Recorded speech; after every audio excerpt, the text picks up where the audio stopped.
तो हम लोग बहुत सारी प्रॉपर्टीज़ डिस्कस कर चुके थे आप लोगों के कोलाइडल सॉल्यूशन की।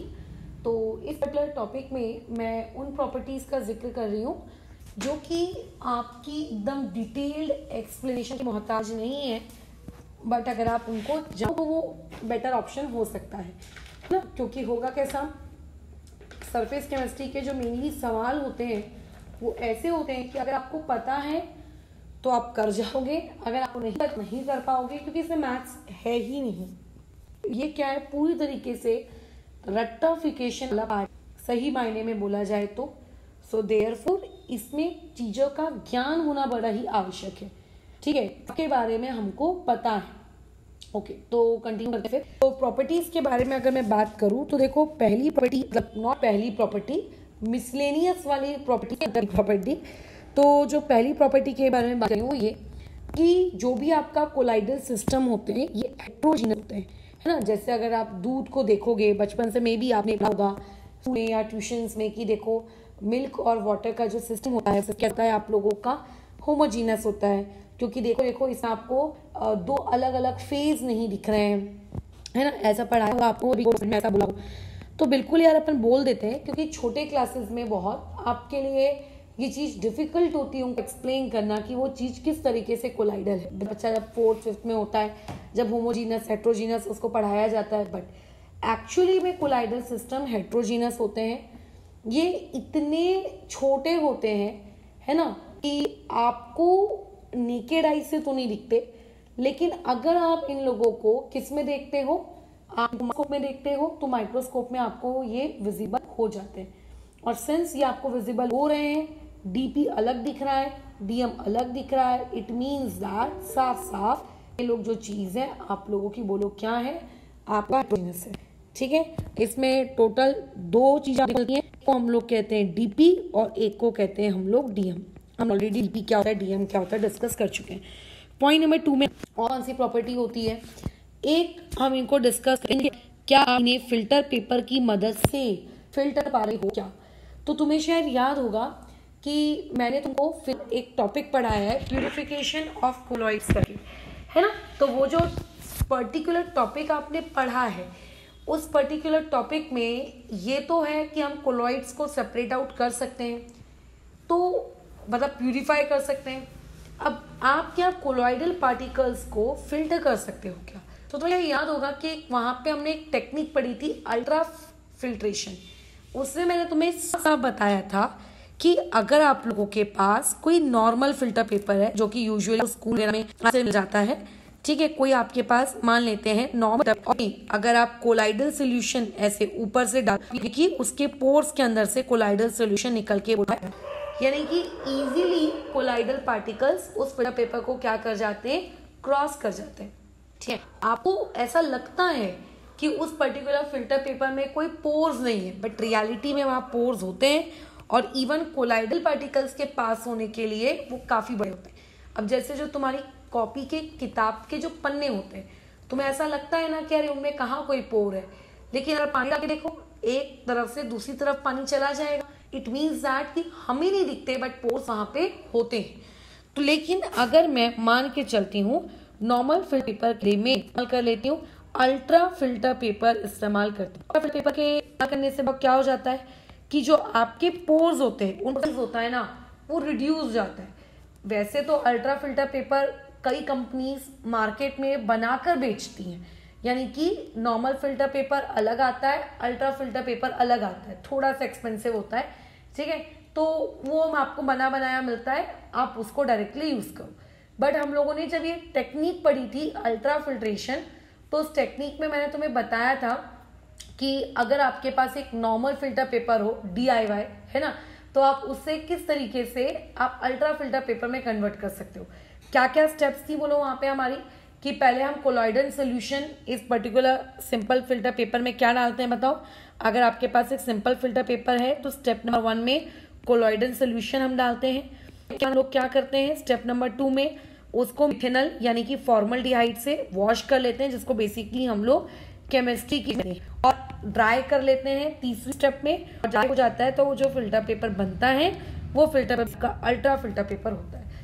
तो अब अल्ट्रा फिल्टर पेपर में अगर मान के चलो तुमने कोलाइडल सोल्यूशन डाला, तो कोलाइडल सोल्यूशन जब तुम डालोगे तो जो डीपी है ना, ये नीचे क्या होना था, डीपी आ जा रहा था नॉर्मल फिल्टर पे। अब यहाँ पे आप लोगों का डीपी नहीं आएगा। तो डिपेंड करता है कि आप कौन सा फिल्टर पेपर यूज कर रहे हो। अब जो भी फिल्टर पेपर आप यूज करते हो उसके अकॉर्डिंग उसकी फिल्टरेबिलिटी डिस्कस की जाए। So yes, they can be filter and yes, they can not be filter, depend which type of filter paper you are using. और अगर तुम्हें इस बारे में जानना है कि कोलाइडल सोल्यूशन कैसे प्रिपेयर किया था अपन ने, या फिर क्या होता है कोलाइडल सोल्यूशन, क्योंकि देखो मेंस में सवाल आजकल इस तरीके से पूछे जा रहे हैं, डायरेक्ट स्टेटमेंट लिखी है, डायरेक्ट उसी का एमसीक्यू नया पूछ लिया। अब हमारे पास 2 साल की पढ़ाई में सिलेबस इतना ज्यादा हो जाता है कि यूजुअली हम क्या करते हैं, जो इजी जो वो तक भूलने लगते हैं। जब हम केमिकल बॉन्डिंग पढ़ रहे होते हैं तो हमें लगा फजान्स रूल कितना प्यारा है, हमें सब बन रहा है, हम बड़े खुश हैं। अगर उसी सेम फजान्स रूल को एस ब्लॉक में पढ़ जाए ना, तो हमारी थोड़ी सी बत्ती सिट्टी पिट्टी वहां भूल हो जाती है। तो ये एक्चुअली में एग्जाम इस चीज का भी है, आप कितना दिमाग लगा पाते हो, प्लस ये एग्जाम केमिस्ट्री लेवल पर इस चीज का भी कितना ज्यादा मेमोराइज रख पाते हो एक एक पॉइंट को। फिजिक्स में ऐसा थोड़ी ना होता है कि ये पर्टिकुलर वायर किस कंपोनेंट से बना, मतलब किस कंपोजिशन रखो वो याद रखो। केमिस्ट्री इज मच मतलब क्या कह सकते हो उसको, रिमेम्बरिंग पार्ट वाला पार्ट है, तो थोड़ा याद रखो। वो याद इसी तरीके से रखा जाएगा, the more you revise the more you will remember. आगे कंटिन्यू करते हैं तीसरे पॉइंट पे। और कौन सी एक मिसलेनियस प्रॉपर्टी है उसके बारे में भी डिस्कस कर लेते हैं, विजिबिलिटी। ठीक है, विजिबिलिटी तो यहाँ पे भी डिस्कस कर लेते हैं visibility. Ma'am what do you mean by that visibility? Visibility मतलब आप उसको देख पा रहे हो कि नहीं देख पा रहे हो। तो देखो होता है ठीक है, होता है ऐसा है कि विजिबिलिटी के टर्म्स में बात करूं तो यूजुअली अगर मैं बात करती हूँ नेकेड, तो नेकेड आई से हम लोग आप लोग का कोलाइडल पार्टिकल्स नहीं देख सकते। ठीक है, बिल्कुल नहीं देख सकते, आप कोलाइडल पार्टिकल्स को नहीं देख सकते। अगर आप अल्ट्रा माइक्रोस्कोप यूज करते हो, ठीक है, अल्ट्रा माइक्रोस्कोप। अब देखो माइक्रोस्कोप में भी ना बहुत सारी वेराइटीज आती है। जैसे जो सबसे पहले माइक्रोस्कोप यूज किया गया था रॉबर्ट के द्वारा, उन्होंने एक्चुअली डिजाइन भी कर लिया था। उसके बाद तो चीजें क्या होती गई, आप लोगों की अपडेट होती गई। तुम्हें शायद याद होगा कि इनिशियली, ठीक है, आप ये रॉबर्ट हुक, मैं बायोलॉजी बात कर रही हूँ केमिस्ट्री की नहीं, ठीक है, रॉबर्ट हुक ने जब पहली बार सेल को देखा था तो बेसिकली उसे सेल के आई थिंक बाउंड्री को देख पाए थे, की चीजों को नहीं देख पाए थे, राइट। अच्छा, तो ऐसे केस में बाद में और क्या हुआ, आपके अपडेशन हुए, अच्छे आपके क्या हुए, आपकी टेक्निक्स आई, थोड़े कंपाउंड माइक्रोस्कोप बने, है ना। अच्छा, तो ऐसे में आप क्या किया, उस पर्टिकुलर सेल के अंदर की दुनिया दिखी। तो वैसे ही आपके पास माइक्रोस्कोप के वेराइटीज होती हैं, simple microscope, right, ultra microscope, compound microscope, बराबर। तो ऐसे केस में हम इनको अल्ट्रा माइक्रोस्कोप की मदद से भी नहीं देख सकते हैं, बराबर। हम इनको अल्ट्रा माइक्रोस्कोप की मदद से नहीं देख सकते, बट देयर आर फ्यू, लेकिन ऐसे कुछ हैं, ठीक है, there are few colloidal solution जिनमें आप ये चीज कर सकते हो।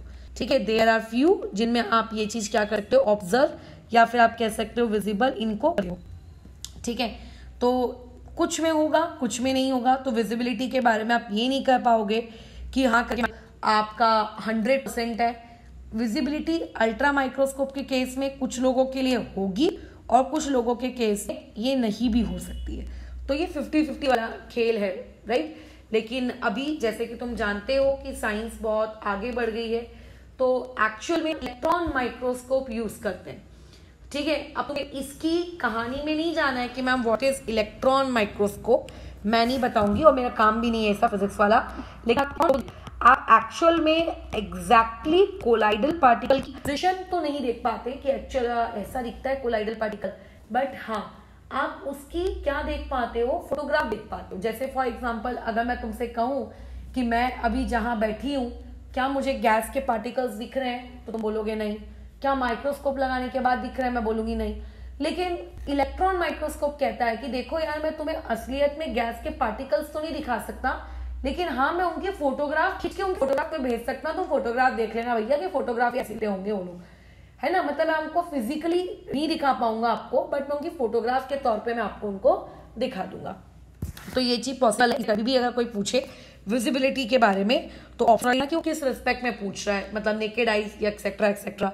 चौथी बात तो करते हैं डिफ्यूजन को लेकर। एवरीबडी नोस कि व्हाट इज डिफ्यूजन, उसके में प्रवक्ता की नीड मुझे लगता है।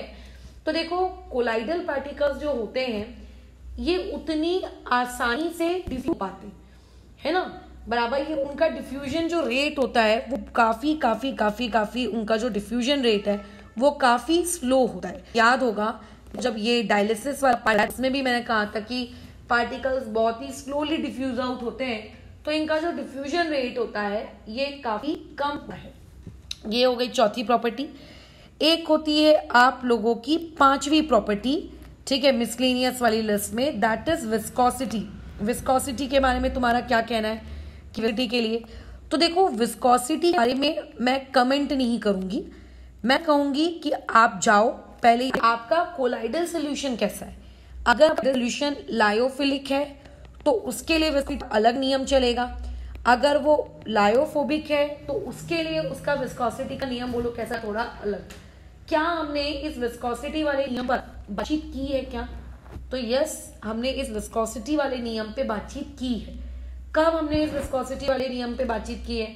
जब तुमको पहली बार क्या बताया गया था, जब तुम लोगों को पहली बार ये बताया गया था कि what do you mean by the lyophobic and what do you mean by the lyophilic. तो उस जमाने में, ठीक है, जब आपने लायोफोबिक और लायोफिलिक का डिस्टिंग्विश पढ़े थे ना, उस जमाने में तुमको विस्कोसिटी के टर्म्स में इन दोनों को मैं डिस्टिंग्विश करना बताया था, ठीक है। तो आप यहां से इस चीज को हुबहू उठा के लिख सकते हो, जैसे कि मैं फिलहाल आपको बता रही हूं कि जो विस्कोसिटी होती है किसकी, पूरे कोलाइडल सोल्यूशन की, है ना, जो विस्कोसिटी है पूरे कोलाइडल सोल्यूशन की, वो क्या होती है, ज्यादा होती है एज कंपेयर उसके डिस्पर्स मीडियम की।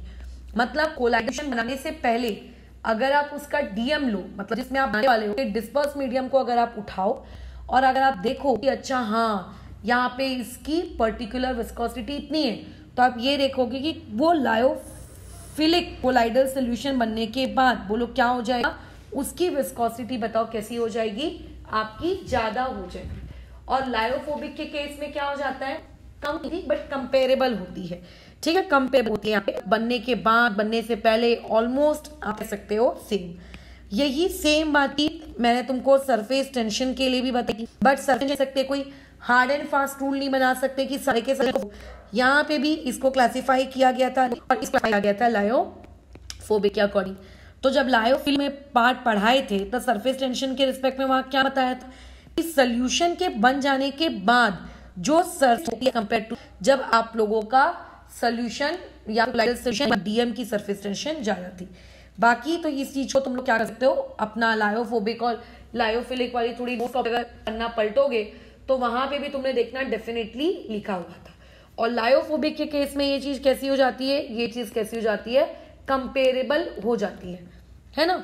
अच्छा, और क्या क्या बातचीत हुई थी हम लोगों की? तो देखो अगर मैं ऐसा कुरेदना शुरू करूं ना कि मैडम और क्या क्या बातचीत हुई थी बताओ तो जरा, तो ऐसे केस में तो और भी बहुत सारी प्रॉपर्टीज निकल के आ जाएंगी, सिर्फ विस्कोसिटी या सिर्फ सरफेस टेंशन नहीं। जैसे एक प्रॉपर्टी हम ये भी निकाल सकते हैं इफेक्ट ऑफ इलेक्ट्रिक फील्ड, जो कि मैं ऑलरेडी पढ़ा चुकी हूँ तो इसमें इसको इंक्लूड नहीं करूंगी। एक प्रॉपर्टी आप और बना सकते हो कि इन लोगों की रिवर्सिबिलिटी के भी अकॉर्डिंग मैं क्या कर सकती हूँ, इनको कर सकती हूँ। जो लायोफिलिक वाले लोग हैं, ये होते हैं रिवर्सिबल, सॉरी ये लोग कैसे होते हैं, हाँ आप लोगों के रिवर्सिबल, यानी सकते हो इजीली बना सकते हो, इजीली तोड़ सकते हो, फिर इजीली बना सकते हो, फिर इजीली तोड़ सकते हो। बट जो आपके लायोफोबिक वाले लोग कैसे होते हैं, इरिवर्सिबिलिटी के टर्म्स में हम लोग बातचीत कर सकें, टर्म्स में भी बातचीत कर लीजिए। तो जैसा कि तुम जानते वाले लोग हैं, ये लायोफिलिक वाले लोग आपके कैसे होते हैं, ये ज्यादा स्टेबल होते हैं कंपैरेटिव टू वन लायोफोबिक। तो ऐसे पूरी कॉपी में इसको अगर तुम्हें और कुछ याद आ रहा है तो तुम वो भी इंक्लूड कर सकते हो, है। तो इतना हम लोगों को पता चल चुका है, लोगों इतनी सारी बातचीत हम लोगों की क्या होगी, हमको पता चल चुकी है। अच्छा, अब आगे कंटिन्यू करते हैं। तो मेरा मेन मुद्दा है वो है कोलुगेटिव प्रॉपर्टीज। अब कोलुगेटिव प्रॉपर्टीज में आपका क्या कहना है? तो देखो कोलुगेटिव का पहले तो मीनिंग आपको पता होना चाहिए। जो एक मिनट, जो एक चैप्टर है सोल्यूशन एंड केमिस्ट्री का, फिजिकल केमिस्ट्री, वहां पे आप बेसिकली डील करते हो ये पर्टिकुलर प्रॉपर्टी क्या है, तो इसके बारे में थोड़ा शॉर्ट में सुन लेते हैं हम कि पहले तो 4 प्रकार की कोलोगेटिव प्रॉपर्टी लोगों के पास। एक होती है RLVP, इसका फुल फॉर्म है relative lowering in vapour pressure.